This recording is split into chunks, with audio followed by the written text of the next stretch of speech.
we created Be a Tree Cremation because I wanted to give people a viable path to get to that point and feel that connection.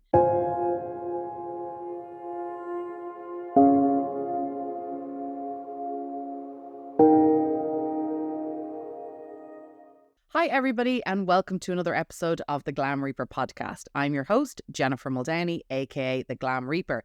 And on today's episode, we are talking about what the entire internet, I feel, is talking about, which is how to become a tree when you die.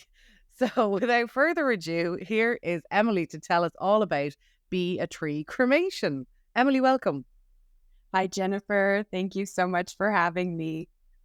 I love it. I feel like the one question I get constantly is, Jen, how can I become a tree when I die?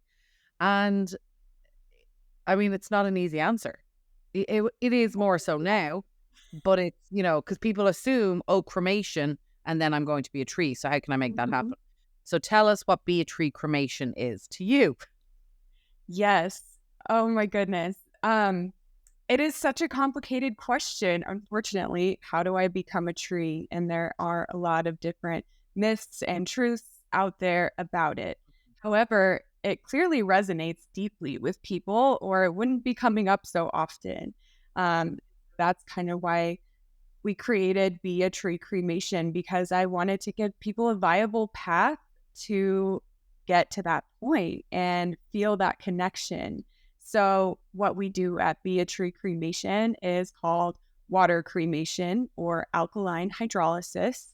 And we're going to use water instead of fire to essentially mimic natural decomposition. It's water and alkali. We use a potassium hydroxide. And there's a special stainless steel vessel that the loved one is placed in. And over the course of anywhere between about 4 to 18 hours, our process is on the longer side at 18 hours, the body will be broken down into its most basic building blocks. So it's kind of like an alchemy of sorts. And at the end, we're left with two things. So we have the skeletal remains, and those will then be processed and eventually given back to the family in an urn with what we know as ashes. And then we also have this second really amazing thing that we don't get with standard cremation, which is this nutrient-rich, sterile liquid. We call this water cremation. It's a byproduct of the process. While it's not considered remains in any way, we see it as really sacred because it has nutritional value. And that's what goes back to the earth. So we actually, rather than putting it down the drain, which is what many water cremation providers do and is a viable option, we actually land apply it at different land partners across Colorado. So you are able to go back to the soil, nourishing grasses, flowers, trees, you name it, whatever is in that landscape, you are nourishing. And for the folks that do want to be a tree in a more literal sense, we do offer that as well. If someone wants to have one single dedicated memorial tree, they can do that. We can plant a tree with those ashes or cremated remains. However, we do add a special neutralizing agent. So we have used Let Your Love Grow as well as the Living Urn.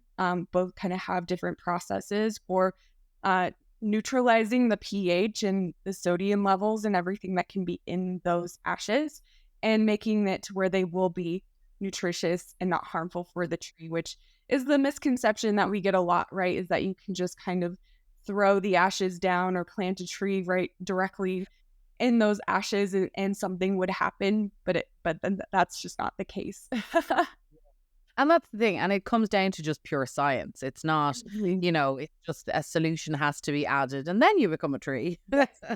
Yes. Well enough. Or ways, but it's not just kind of this like easy peasy thing. And you also see like the tree pod pop up a lot and go viral really every like 6 months or so. I feel like that goes viral again. And the tree pod isn't available and it's not real. And so that's something that we have to constantly sort of just let's make that clear. Capsuli mundi or whatever it's called is not real. It is pure fiction. It was a design, I believe. It was just a sort of a kind of an architecture, I think, Yes. sketch. I think it was, but it's very similar to what was that one? Um, Not obviously. So water cremation, alkaline hydrolysis, also known as resomation, biocremate. I mean, it's kind of got a couple of different names, which I Aquamation. Yeah. yeah, I think it helps it in its marketing because I think that's confusing for a consumer. Also on the inside, no, and we understand. But then there was, oh my God, can I not think? I remember her name, Susan, and it was from Sweden, and she developed, oh my God, I can't remember the name. Good Lord. Anyway, she developed a system, and like that, it was never a proven concept, but she was the queen of PR, public relations. She just was betting it out there and like facilitating all this information. And I think she wanted maybe to do that to generate investment and stuff, but it never turned out. I know a company who tried what she was trying to do, and I think the pig's ear just fell off. It was a vibration, it was a freezing of the corpse and then vibration. Oh, So right. Uh-huh. not. She did great with her publicity on the whole thing. So very interesting how all these little fake news items get out there. So here we have the actual how to be a tree. That's what we're just going to call this. How to be a tree. Full stop. End of story. Right. So Emily, tell me, so there is a lot of contention about water cremation. And I say a lot in that, like everything, I think burial's been around for so long that nobody questions it really, except for people who are sort of realize, we're running out of burial space and how bad it is for the environment. Mhm. And then cremation, it just sort of took over and it's sort of now part of mainstream. And so will it ever get fully questioned? Who knows? So I think it is fascinating to me how any new innovation gets quizzed and pulled asunder. But here we are. So I will say two things, and I just want your thoughts on it. So you've already told us exactly what it is. So what do you say to people who are kind of saying, "Oh God, now obviously you're not flushing it back into the water system, but there's this idea of flushing Granny down the toilet." Now you're talking about gardening with Granny, I guess. So what say to somebody who's sort of like, oh my God, that's hideous, or like what's your comeback to that? We don't get that a whole lot when it's people who are actually sitting down with us or Yeah. seeing our facility. Once they see it and really understand, a lot of that goes away. I think a lot of this can be just demystified by education. And, we're never going to be for everyone, and that's okay. We certainly just want to give people a choice. And I mean, really, it comes down to some pretty simple factors for most people, which is it's gentle, not only on the body, but on the planet. It's using a lot less energy. It's about 90% energy savings compared to a fire cremation, which is important to a lot of people and in these times. And, still getting the earn back. So a lot of times that's all people need to know. And again, the thing that makes us really different is that we are returning it to the soil. And for a lot of folks, that kind of overcomes that factor of feeling icky about it going down a drain or anything. However, it still has been tremendously successful, even when it does go down the drain, and in a lot of areas for people who have those beliefs of caring for the environment and wanting to leave a legacy that's in line with the way that they live their lives. It's really appealing, and often for some times it's appealing for other reasons, like people who just loved the water or people who are scared of fire or burial for some reason, like this option because it gives them an alternative. Yeah. And the thing is, it's not always logical why people choose what they choose. We can apply all the logic in the world, but I know my own mother, once she tells me she doesn't want to be buried, she doesn't want the worms to get her. Okay, mom, dead. Then she wants to be cremated because she'd be nice and warm. But then she doesn't want to be cremated because what if she happens to be alive when she's getting cremated?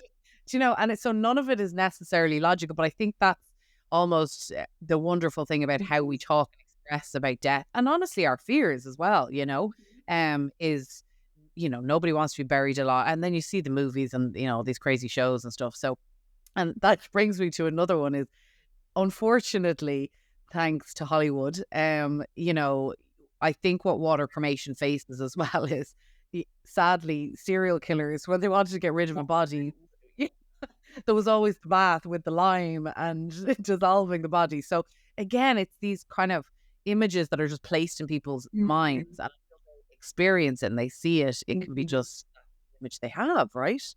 Yes, absolutely. Yes. And as you say, there are kind of those things and that scrutiny applied to anything that's new.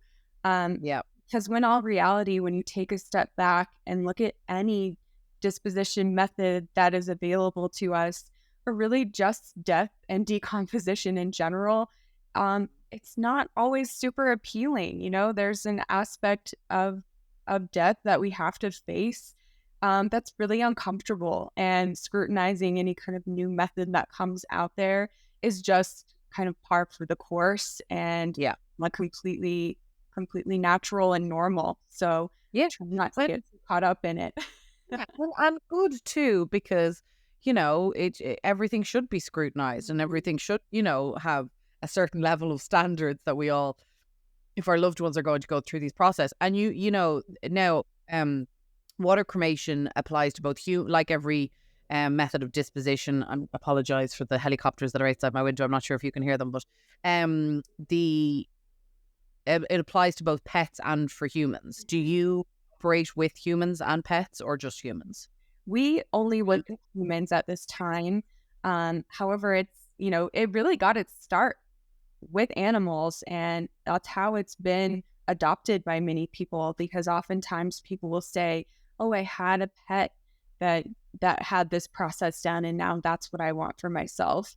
And so it is kind of like opening a door to that conversation. But it actually started from like livestock, more of an agricultural setting, back in the late 1800s. So it's actually a really old technology, which it's been 1888, if you can believe it.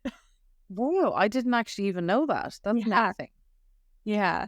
So we're grateful that, over the decades and centuries, when really kind of slowly adopted first in, like I said, more like livestock, and then eventually more in a veterinarian setting, and then finally kind of made the leap over into the human space through medical institutions like the University of Florida, UCLA, who would adopt it for their cadaver donation programs, where they would find that at the end of that process, when it was time to give the family the remains, this was a cleaner and more effective way to do that. Mm-hmm. And just so a lot of people that listen to this podcast are sort of students that are coming up in the mortuary field, both all over the world actually. But we do have sort of some Joe Public or Joe Blogs. They have two nicknames of this podcast. So talk them through exactly, if you don't mind. I know you've kind of talked us through a little bit, but so the body is placed on a tray and placed in a cylinder. And can you just talk us through sort of exactly from start to finish in terms of, without obviously going into too much gory details, but just giving us the science behind it, if that's okay, and how the water that comes out is so sterile and everything, if that's okay. Absolutely. Yeah. So kind of starting from the beginning, someone comes into our care. We don't do embalming or anything. So they will be just kept naturally in refrigeration leading up to their water cremation. If the family wants to see them or spend time with them, that is absolutely an option. So we'll set up time for them to do a viewing, or what we call a witness cremation, where family and friends can be present for the start of that process. So when it's time to start that process, we will remove any clothing, anything artificial. There were bandages or anything that needed to be removed, because essentially the process can't break down anything that's inorganic, or even anything that's like plant-based, for instance. So if we're have a family present, we actually use a natural wool shroud because even because it's an animal product, right? Whereas like if we were to use even like a natural cotton, the alkaline hydrolysis process can't break that down. So it's really just animal proteins and material that can be broken down by the process. So we'll remove those the clothing, any kind of external things that we need to be removed, and then they'll be gently placed into a permanent metal basket. We measure out potassium hydroxide is the alkali chemical that we use based on their weight, but ultimately it ends up being about 95% water and only about 5% of the alkali. And then they'll be just gently placed inside the chamber, and it's fully closed and latched. And then it fills up with water, and that same water in our system heats up to just under 200 degrees. So our vessel does not exceed the boiling point, which is another common misconception, is that we're boiling people, but that doesn't happen. It's just, right up to that point because the heat helps accelerate the process. And that same water will gently circulate. And, I can't fully explain the science of alkaline hydrolysis, but essentially what it does is it breaks everything down into our most basic building blocks. So at the end, the water that's left is just amino acids, peptides, sugars, salts. There's no DNA left. It destroys pathogens. And so that's how it's sterile at the end, is because of the heat and because of the actual alkaline hydrolysis process that breaks everything down. And so that's how we end up with those two things at the end. So we're able to just take the skeletal remains out as well as any implants. So say you had a hip or a knee, that comes out completely intact and we can send it in to be recycled. And the skeletal remains, they're broken down. The final breakdown is similar to cremation, as in it's put into and they're ground down into the ash form, right? Exactly. Yes. So in our case, they do have to air dry for a couple of days. Once they're fully dry, we have the same equipment that any crematory would have to break down the remains into a powder-like substance that goes back to the family in an urn, or can go on to something like parting stone or a tourniquet to be made into something else. And so most people, again, another misconception, don't realize that with the ash from fire cremation is also primarily bones and skeletal remains because everything else is burned away. So it is a very similar in composition. Yeah. And yes, so much more gentler on the environment. Yes. Yeah, by a lot, so I kind of come from the traditional funeral space. I'm not a funeral director, but I did work for a big corporation that owns and operates thousands of funeral homes. And I was shocked to find out the impact that fire cremation has. It's about the equivalent of driving 600 miles in your car. And so that's a lot of resources just to kind of treat your body at the end of your life. And Yeah. I was also so shocked when I learned, because I kind of came into it really not knowing anything like a average consumer when I started in this industry, learning about the concrete vaults that we place under the ground. And honestly, that's kind of was my moment of feeling this kind of sinking feeling in my stomach that my own loved ones like weren't actually back with the earth. They were sort of entombed under the ground. Even if you're cremated and placed in a cemetery, you're still in a vault. So that sort of disconnect between nature was really what prompted me to start looking at other options. Yeah. And so is Tree Cremation, it is your baby, you own it. You said you're not a funeral director, but this is your business.